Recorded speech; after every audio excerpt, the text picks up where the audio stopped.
ওমা অনেক দিন হয়েছে তো সোয়াবিনের কোনো রেসিপি হয়নি। তাহলে আজকে একটা সোয়াবিনের একটা রেসিপি বানিয়ে বন্ধুদেরকে একটু দেখাও তো।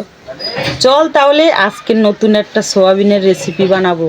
প্রথমে সোয়াবিনগুলোকে 1 ঘন্টা গরম জল দিয়ে ভিজিয়ে রাখতে হবে। তারপরে একটা মিক্সিং জারে এভাবে মিক্সার করে নিয়ে পরিমাণ মতন লবণ, তারপরে পরিমাণ মতন হলুদ, লঙ্কার গুঁড়ো, দুটো ডিম ফাটিয়ে দিয়ে সুন্দর করে মাখিয়ে নিতে হবে।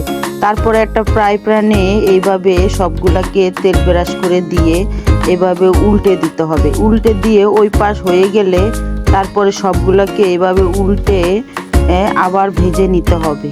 তারপরে হয়ে গেলে সবগুলাকে এভাবে নামিয়ে নিতে হবে।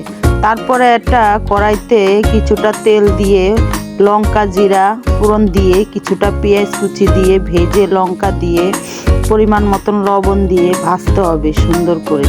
ভেজে তারপরে আদা রসুন পেস্ট দিতে হবে। তারপরে কিছুটা কাঁচা টমেটো দিতে হবে।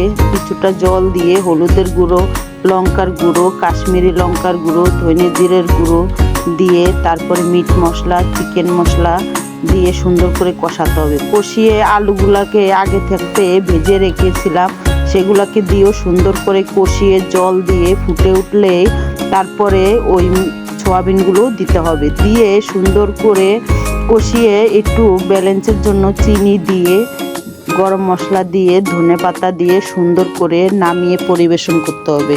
তোমরাও এভাবে বাড়িতে বানিয়ে খেয়ে আমাকে কমেন্টে জানাবা কেমন হয়েছে। ভালো লাগলে লাইক কমেন্ট শেয়ার করে দেবা বন্ধুরা।